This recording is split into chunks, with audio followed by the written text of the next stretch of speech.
भगतसिंग कोश्यारी साहेबांना जे पद्मश्री या पुरस्काराने सन्मानित करण्यात आले त्याच्याबद्दल पहिले तर आमचे राज्यपाल म्हणून ज्यांनी खूप चांगलं वेळ आमच्या महाराष्ट्रामध्ये काढलं त्याच्यासाठी त्यांचं मनापासून अभिनंदन करते. पण संजय राऊत ज्या पद्धतीने बोलतात आहे हे पुरस्कार संविधान अनुसार हे पुरस्कार त्यांना भेटलेला आहे.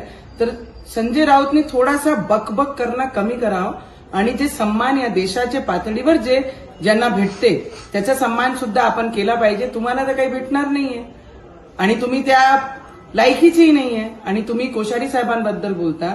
ते संघाचे कार्यकर्ता देशाप्रती काम करत होते.